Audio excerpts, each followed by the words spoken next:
Hello, welcome to Home on the Hill. My name is Carrie and it is a gorgeous early spring day. It's the 28th of February, Sunday the 28th of February 2021. And I'm sitting here in what we call the naked garden. The idea being you could be naked in this garden because it's completely unoverlooked. You can see behind me the untidied up border, which is work still to do to kind of get on top of that, but it's been quite cold and wet until this week, so this is the kind of first start of the spring jobs. So yeah, I was going to talk about the garden first because I've got quite a bit of garden video for you. So obviously it's sort of seed sowing season, just starting.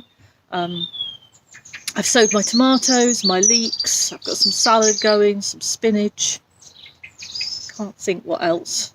But we'll have a look in the greenhouse later. It doesn't sound like much for, you know, the end of February, but I was just looking at in my planner, which I have here, my lovely planner, and I can see, you know, because I do plan when to sow things. Oh, sweet peas I've got some that I sowed in November that are yay big actually, so they'll be coming on nicely, and I sowed some more. And I've also got some broad beans that are probably this big. They need to go in the ground quite soon. But an awful lot of what I grow is stuff that you sow later. So, okay, tomatoes, leeks, sweet peas, salads all year round, really, isn't it? But a lot of it I won't sow till April. So stuff like my sweet corn, all my cucurbits, the squash, the courgettes, because, excuse me, they just hate the cold. Yeah, so a lot of it will be done later in the year. So the other things I've been doing in the garden, I have finished pruning the orchard, finished the last tree Friday, day before yesterday. So that's great, and I'm now moving on to the other trees. So at the moment I'm busy coppicing some hazel that I have, but I've realised, it's like a hedge, a row of hazel. And I was coppicing every 5th year, by which I was kind of just counting along and going, right, that's the 5th one, take that one out, and then the next year doing the next one in the row. So I was sort of coppicing 2 or 3 trees each year. But I've realised that the wood it's giving me is just far too hefty and too big. What I'm kind of after harvesting is more bean poles, basically. So I thought, no, I need to do this every 3 years, actually. So what I'm doing is I'm taking out all the big chunks, and then I'm going to harvest all the ones that are suitable for bean poles this year, and then we'll move to a kind of 3-year coppicing thing. So that's the hazel.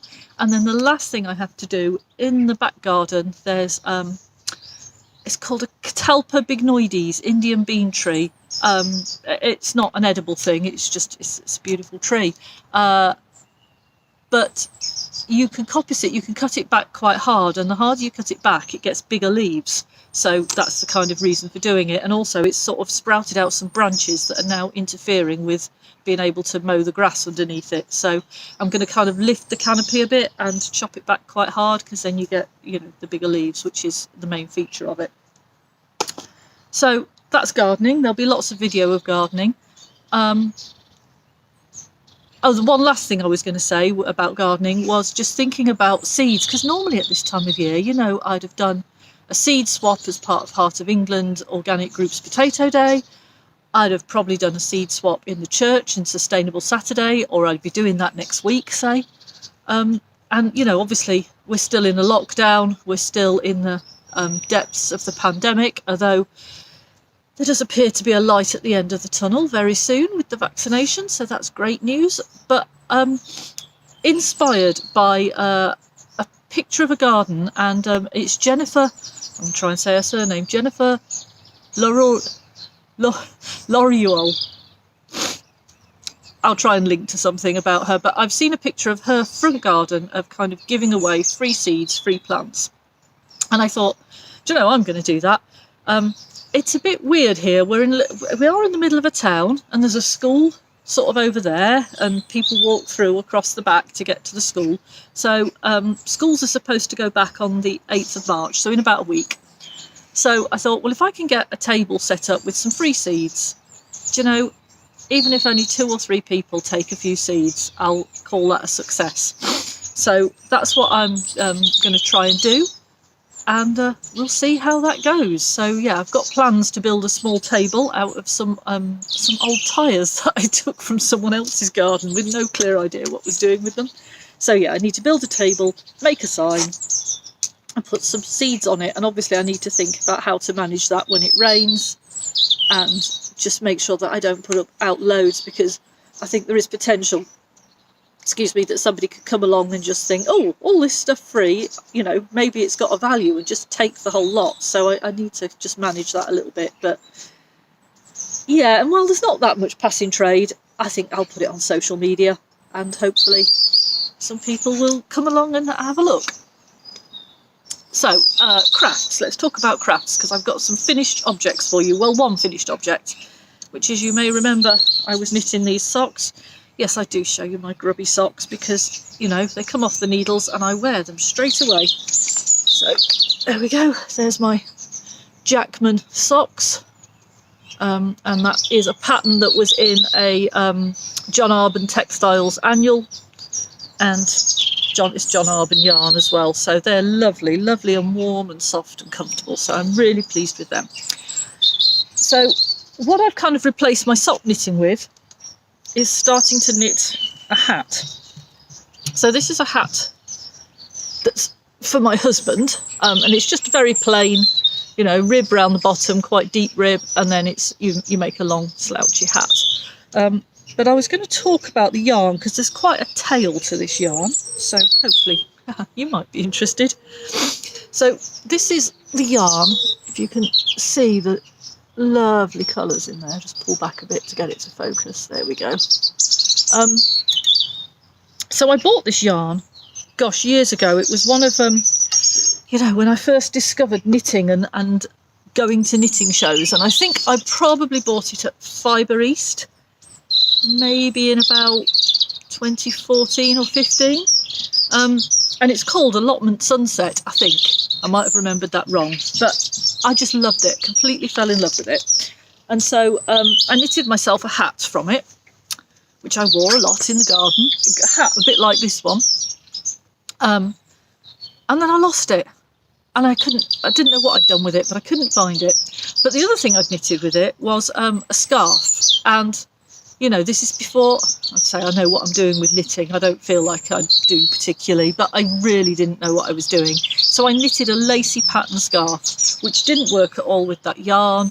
And the scarf, it was too long and too narrow, and it just didn't work. I wore it a bit, but it didn't really work. And then,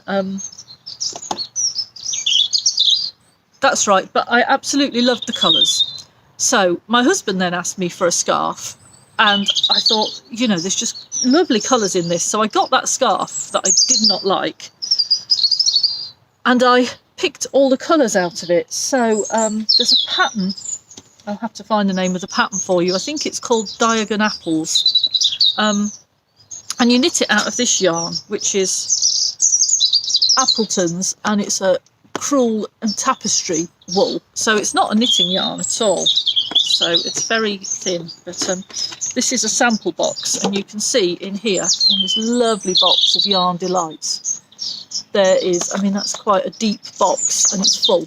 There is every colour under the sun in there, in this crewel wool. So I picked out the colours from the yarn in that wool, and I knitted him this scarf. So it's kind of, it's just garter stitch, but it's on the diagonal. And yeah, it's quite long. And every stripe is a different colour. So I can't remember how many colours there are in there, but I think it's certainly up around 100. So anyway, he loves this scarf. He wears it loads.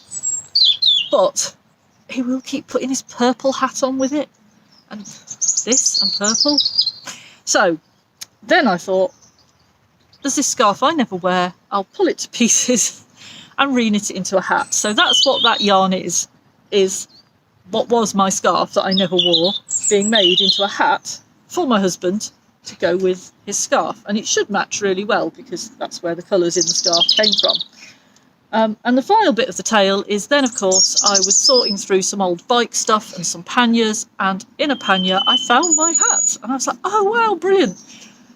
But the moths, I don't know if it was moths that had got to it or just it had got damp, but it had rotted. So I unravelled it, and I did manage to salvage a little bit of yarn, which I might use if I get a bit short of this. But honestly, I think I've got enough here to make a really good slouchy hat, so I don't think I'll be needing that kind of emergency yarn that is the remainder of the hat that very sadly bit the dust.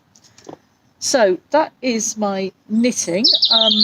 I'm still knitting the cardigan I've shown you, but I'm not going to show you it every time because, hey, you know, I'm knitting a sleeve and then I'm going to knit another one. I'll show you it when it's finished, which should probably, in all honesty, be next winter, because obviously, you know, we're moving into the summer, I spend more time gardening, and as lockdown eases, and oh God, please, let's hope we come out of this horrible pandemic and everything quite soon, you know, I will go out again in the world. I have had 365 quiet nights in on a trot, and as much as I love a quiet night in, it's getting a little tedious now. So that's that. The final thing I was going to talk about, and I'm aware that last time I kept saying, oh, this is the last thing, this is the last thing. No, this really is the last thing. I'm just going to talk about a book, and it is this, Active Hope by Joanna Macy and Chris Johnston. And this is kind of, I don't know how to describe it. I mean, I guess it's kind of emotional support for dealing with the climate emergency, with the situation we find in. A lot of it's applicable to dealing with a pandemic as well. But I read it and I just found it great. And then I found some kind of reading groups, study groups, a support group online. So this is through a Facebook group where you just get together with a few other people one night a week and work through. There's a kind of spiral of working through how you feel about this and what to do about it. And I joined it last time, but I didn't join it till halfway through because I hadn't finished reading the book and I was a bit kind of, I haven't done my homework, can't join. So it's starting again anyway next week. So I'm going to join it again from the beginning. So I've got the book out to look at again. So I thought I'd just talk about that. And the particular kind of take home, the thing in it I found really useful. There was just one thing where it said something about just do what you know is right and let go of any attachment to the outcome. It doesn't matter what anybody thinks or what anybody says, just do what you think is right.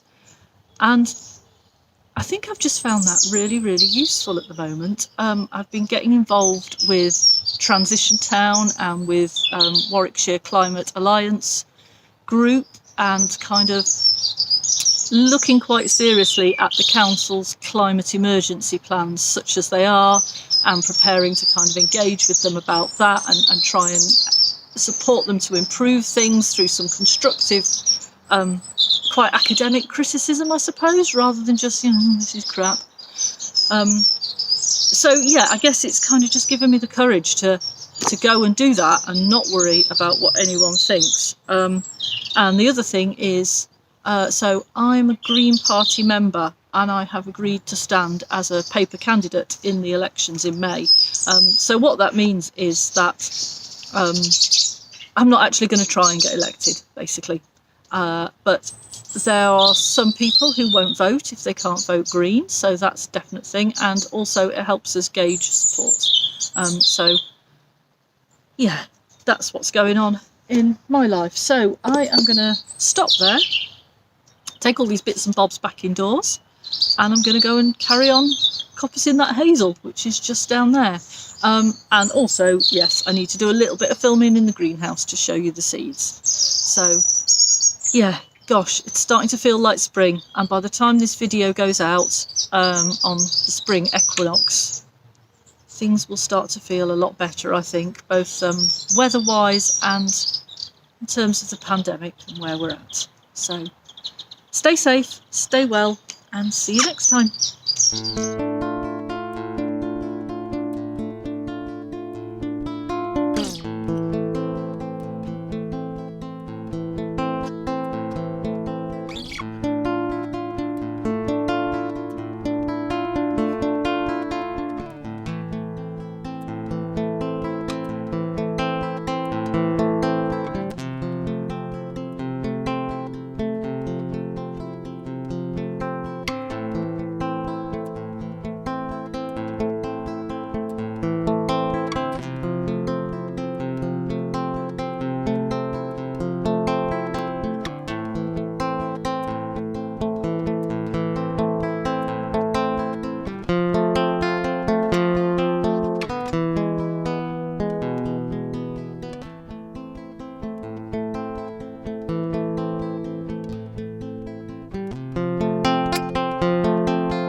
So I'm just going to do a little bit of the handheld video thing. I did do a lot more of this and then I had a really nasty turn where watching it made me feel quite sick.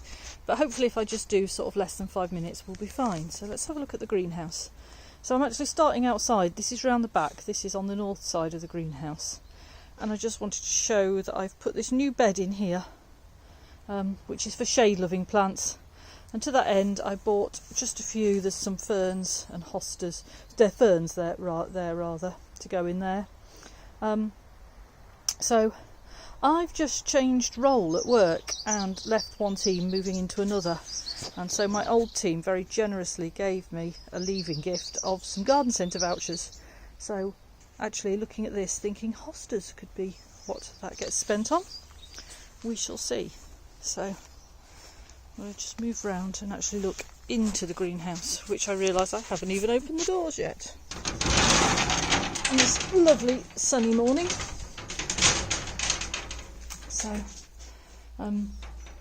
So a lot of stuff overwintering in here. That's my husband's kind of geranium collection, and this is my succulents, which go on the table up by the house. And here are some plants and some cuttings which are probably going to end up being given away. That's what they were for. So yeah, we'll see. We'll see. Some of them probably could go in the new herb garden. Yeah, that's my dahlias down there, just taking the cover off for them to start waking up.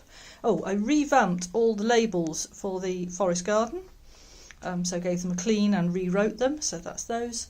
But I've got my propagators going in the corner here. So in this one, nothing germinated yet, but that's a couple of tomato varieties. Over the back there I've got some herbs, some lovage and some angelica, which I think was saved seed that I picked up from somewhere. So yeah, we'll see how that goes. And then in this propagator, and the plastic for this has gone all opaque, but yeah, things seem to germinate okay. So you can see there, that's a few tomatoes just starting to germinate. That's stocks. I've never grown those before, but I had a packet of seed, and some other tomato varieties further back which are not up yet.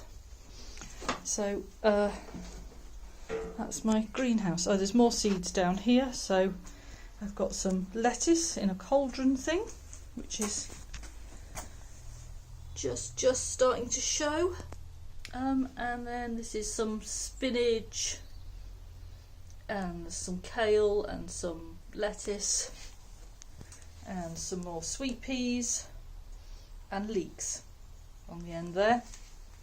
The remains of a chilli plant. There's actually quite a few remains of chilli plants. Strawberries, which I'm going to put some of those under my blackcurrants, and some might end up on, there's a herb garden in town I've been managing with Transition Town Rugby. We put some strawberries in there last year, but might add some more. And then I was just going to show you, these are the broad beans and sweet peas that I was talking about. So yeah, need to pop those on and get those out. So that's the goings on in my greenhouse.